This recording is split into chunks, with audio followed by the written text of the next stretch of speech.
안녕하십니까. 네. KBC 토크 다시 돌아온 한투와 막차타 경제 콘텐츠고요. 저는 진행을 맡고 있는 신입 PD 고영상 PD입니다. 그리고 오늘은 또 한국투자증권에서 새로운 분 모셨는데 한번 소개해 주시면 좋을 것 같아요. 네, 안녕하십니까. 한국투자 서강주 PB센터 김성진 차장입니다. 네.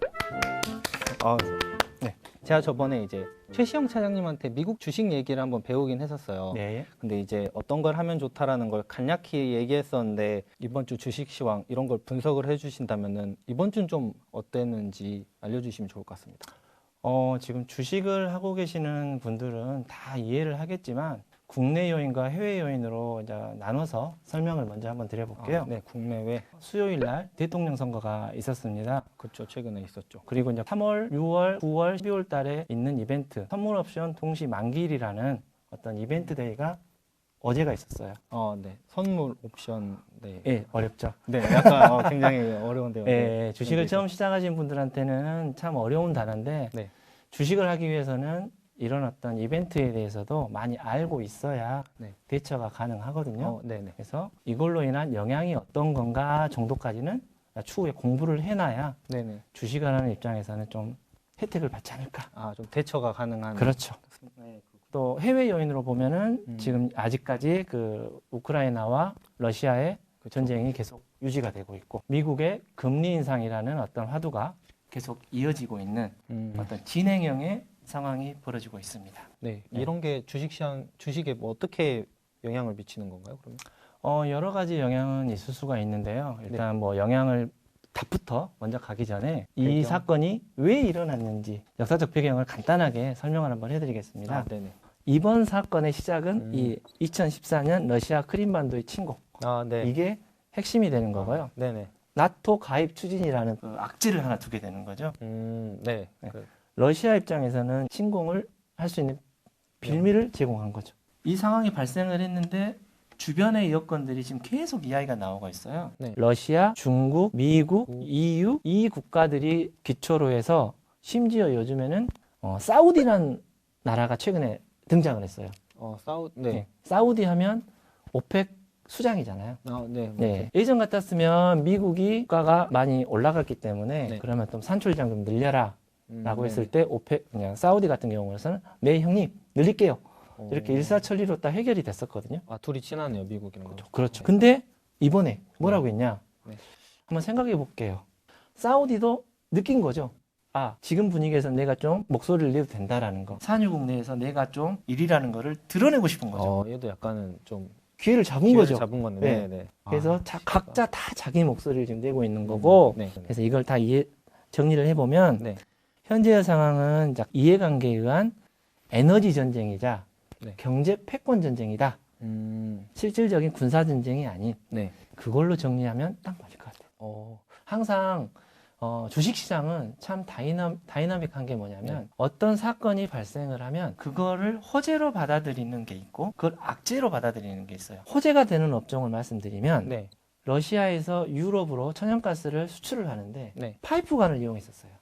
네. 관으로 보내는 거군요. 그쵸. 네. 관으로 보냈었는데 이 관을 막아버린 거예요, 지금. 그래서 천연가스가 수출이 안 되기 때문에 오른 거거든요. 그렇다면 그 대안으로 뭐가 있을까라고 했을 때 배로 나르면 되지 않겠냐. 그 배가 LNG선이라는 거예요. 갑자기 주문이 쇄도를 하는 거예요. 네네네. 우리 필요하니까 빨리 만들어달라고. 그렇죠. 근데 우리나라가 또 배 하면 또 세계 1위 아니겠어요? 맞습니다. 특히 LNG선에 있어서는 그렇구나. 세계예요. 네네. 그래서 이번 사태의 어떤 수혜주다라고 네. 하면은 조선. 조선이 가장 수혜를 받지 않을까 네. 예상을 할 수가 있고요. 네. 또 있을까요? 아까 처음에 제가 말씀드렸던 것 중에 미국이 무기 판다 했잖아요. 네. 우리나라 무기도 괜찮습니다. 진짜요? 우리나라 자주포하고 네. 우리나라 전차 이것도 맞아요. 수출 많이 한다고. 수출 많이 한다고 그러죠. 오. 때 아닌 또 호재입니다. 네. 그래서 조선, 네. 방산 방산 네. 네. 이 두 가지가 네. 이번 어떤 그 전쟁으로 인해서는 우리나라 입장에서는 수혜 업종이 때 아닌 수혜 업종이 되지 않을까. 그럼 끝나고 나서 다른 네. 걸 또 저희들이 눈여겨봐야 할 텐데 그런 건 어떤 게 있을까요? 지금 현재 피해를 받고 있는 업종이 뭐냐?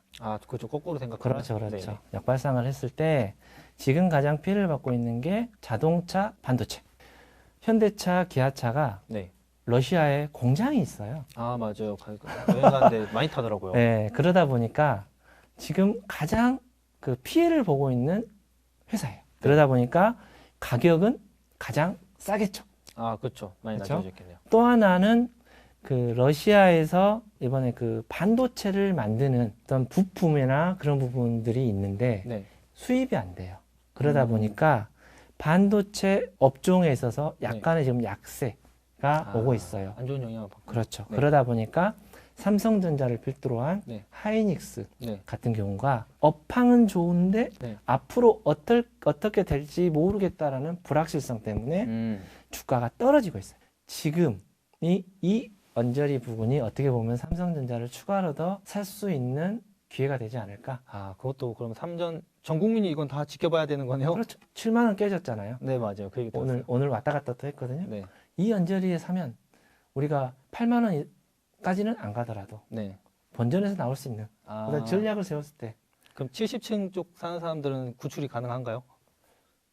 8만 원 넘어갈 것 같아요. 진짜요? 이번 전쟁이 오, 끝나고 나면 네.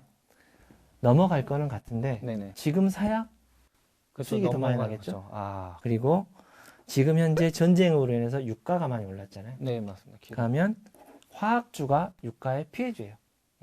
기름값이 오르니까. 그렇죠. 원유를 수입해서 가공해서 제품을 그러니까, 만들어야 되는데 네. 원가가 비싸니까 비용이 올라갔잖아요. 네네네. 그러면 유가가 떨어진다라고 했을 때 네. 비용이 갑자기 확 주는 거잖아요. 그렇죠. 그러면 화학업종에서 수익이 확 많이 늘겠죠. 늘죠. 근데 그거는 기업의 실적은 추후에 나오기 때문에 네. 이거는 2등 정도 될 거예요.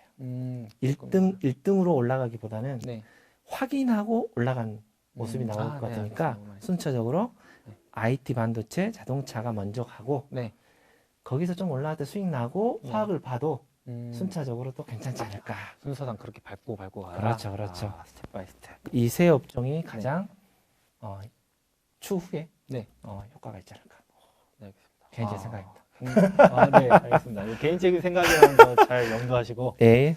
네. 그러면 지금 해외 이야기했는데 국내 쪽에는 요인 아니면 또 국내에 좀 선방한 종목 있다면 어떤 게 있을까요? 네, 이번 주에 가장 큰 특징이 뭐가 있냐라고 네네네. 했을 때 어젠가요, 오늘인가요, 뉴스가 나왔어요. 코로나의 정점이 이번 주 아니면 다음 주다.